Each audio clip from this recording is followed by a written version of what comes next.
Salut, moi c'est Emmanuel Naweji. Je suis pasteur basé à Iowa aux États-Unis. Ça fait quelques années maintenant. Je vais vous encourager à aller, quand vous regardez du côté de gauche de votre écran, vous voyez là, c'est ma chaîne YouTube.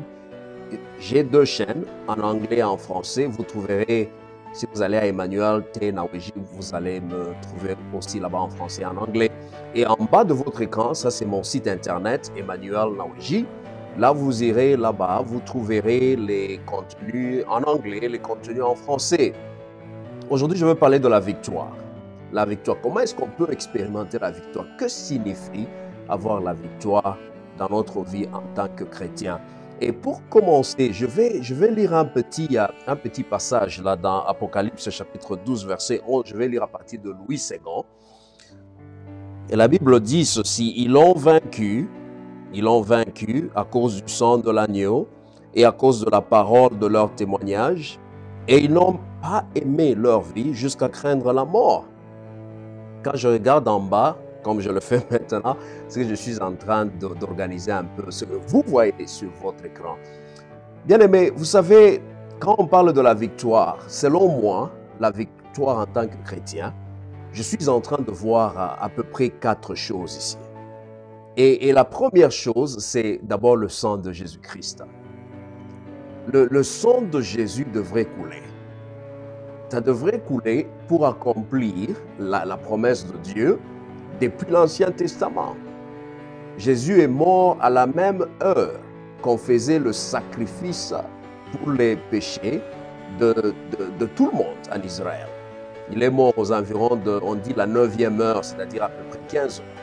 Selon l'Ancien Testament et le Nouveau Testament, c'est ça l'accomplissement de ce qui se faisait dans l'Ancien Testament. C'est que Jésus est mort une fois pour toutes, une fois pour nous tous.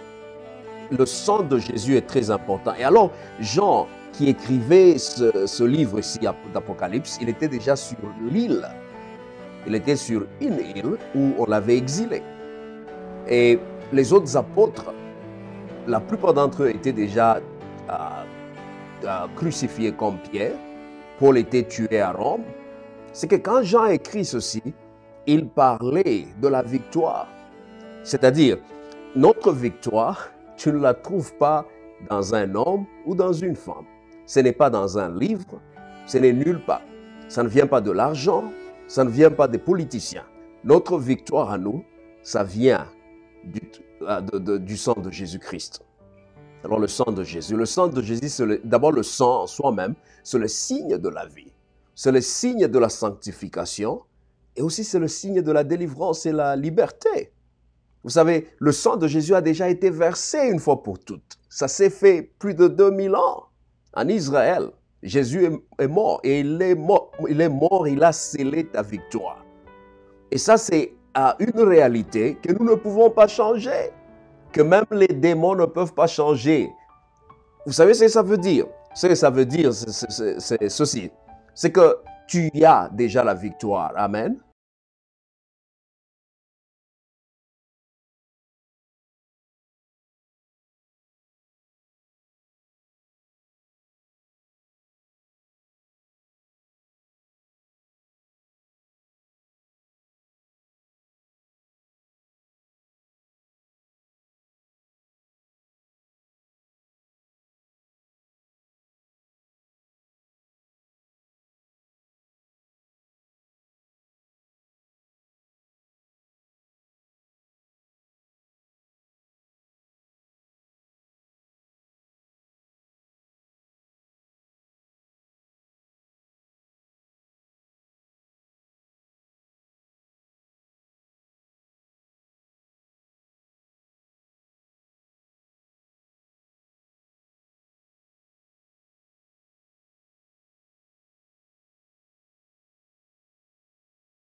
de Jésus qui a déjà été versé.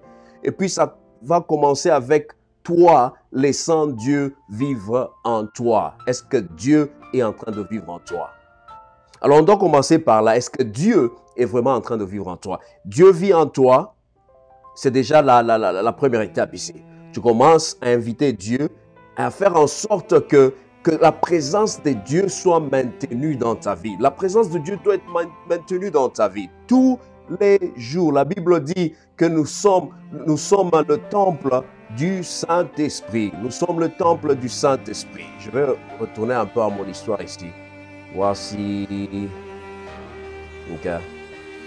On va aller à l'autre point ici, la confession. Vous savez, on a Dieu en toi. C'est que la première chose ici est que, bon, Jésus a déjà versé son sang. C'est la garantie de ta victoire et de ma victoire sur le diable, sur l'ennemi, sur le mal. Nous avons la garantie de la victoire, mais maintenant nous devons aller à l'autre étape. L'autre étape, c'est maintenir la présence de Dieu dans notre vie. Maintenant, l'étape qui va suivre, c'est la confession. Tu sais, tu as le sang de Jésus, tu as Dieu dans ta vie. Mais tu dois confesser ces deux choses dans ta vie tous les jours, bien-aimé. Tous les jours, tu te réveilles, tu confesses la puissance que nous avons au travers du sang de Jésus, du sacrifice que Jésus a fait. Tu dois croire en cela. Tu dois prendre ça, tu t'en appropries. C'est-à-dire, tu t'appropries de cette victoire qui est déjà là. Jésus a déjà vaincu le malin. C'est que la Bible dit. Il a déjà vaincu le malin. Maintenant, c'est à toi de prendre ça et que ça devienne ta victoire. Tu prends ça, tu crois dans la puissance que nous avons au travers du sang de Jésus. Et puis tu invites Dieu dans ta vie. Laisse Dieu vivre dans ta vie. Que Dieu soit ton meilleur ami. Partout où tu vas, sois avec Dieu. Bien-aimé, quand je ne fais pas quelque chose, j'ai toujours été en prière. Quand je conduis, j'ai toujours été en prière. Quand je ne parle pas aux gens, quand je ne visite pas les membres de mes églises, quand je ne prie pas pour les gens, je prie pour moi-même. Je parle à Dieu. Quand je ne fais quoi que ce soit, je suis en train de chercher Dieu. C'est ça ma vie, c'est ça ma valeur. Et j'ai commencé à faire ceci depuis quand j'étais à Kolwezi au Congo démocratique. C'était ça ma vie. Dieu, il est avec moi. Je crois que Dieu m'écoute et chaque fois que je m'assois, je suis en train de dormir, je sais que Dieu est avec moi. Et j'aimerais que tu fasses aussi de même. Parce que le sang de Jésus a déjà été versé. Satan, il est déjà vaincu. Et Satan utilise beaucoup la peur. La peur pour te faire croire qu'il est puissant. Non, il est déjà vaincu. Maintenant, tu dois confesser cela. Tu dois confesser. Pas seulement confesser cela, mais tu dois aussi proclamer cela. Tu dois proclamer cela. Je m'excuse ici. Je dois mettre la confession. La confession. Il y a Dieu en toi. Il y a le sang de Jésus. Et il y a aussi la proclamation. On va parler de la proclamation. Et la proclamation, c'est prendre le sang de Jésus. Tu crois dans le sang de Jésus. Tu laisses Dieu habiter en toi. Et puis tu maintiens la présence de Dieu dans ta vie. Tu confesses cette victoire. Et finalement, tu dois la proclamer. Proclame la victoire. Jésus a vaincu le malin en ton nom. Il a vaincu le diable. Il a versé le sang, son propre sang. Il a sacrifié sa propre vie. Dieu a sacrifié son propre fils pour toi et moi. C'est que, je vais te dire quoi? Ce n'est pas important de passer toute une nuit en train de lier les démons. J'aurais souhaité que tu passes toute une nuit en train d'adorer Dieu pour la victoire que tu as. Ce n'est pas important de fuir les sorciers. Tu vas vers les sorciers et les sorciers fuient. Parce que tu as la victoire. Tu as la victoire. N'aie pas peur.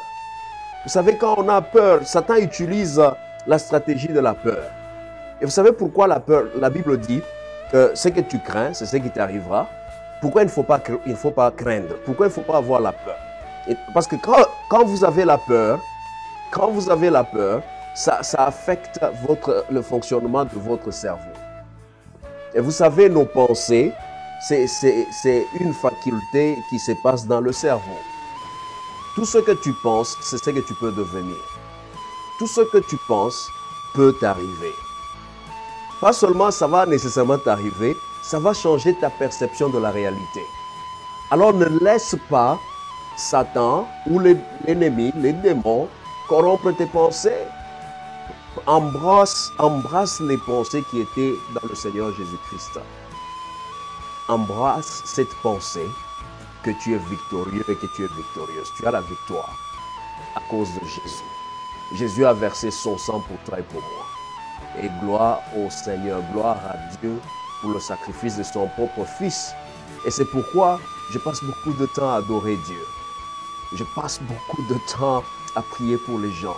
Je passe mon temps dans la présence de Dieu, en train de parler à Dieu pour moi-même et pour les autres personnes. Et ça, c'est ma discipline depuis quand j'étais un petit adolescent, quand j'ai donné ma vie à Jésus. Depuis 1987, depuis 1991, quand je me suis levé, j'ai dit, Dieu, je vais te suivre tout le reste de ma vie. Et j'aimerais que tu fasses aussi de même. N'aie pas peur des sorciers. Satan ne peut pas changer ta vie. C'est toi qui peux changer ta vie. C'est toi qui peux détruire ta vie. Il n'a aucun pouvoir. Il est vaincu. C'est que tu as la victoire à cause de Jésus. Alors, aujourd'hui, bénis Dieu pour la victoire que tu as. Et je vais encore récapituler ici. Apocalypse 12, verset 11. C'est que tu dois t'approprier de la victoire. Jésus a vaincu le malin à cause de son sang qu'il a versé à la croix. Et à cause de ça, invite Dieu dans ta vie. Maintiens la présence de Dieu dans ta vie. Confesse la victoire que tu as et proclame cette victoire tous les jours de ta vie. Merci beaucoup pour votre temps. En tout cas, que le Seigneur vous bénisse. Et je vais tout faire encore pour partager notre vidéo avec vous prochainement. À la prochaine.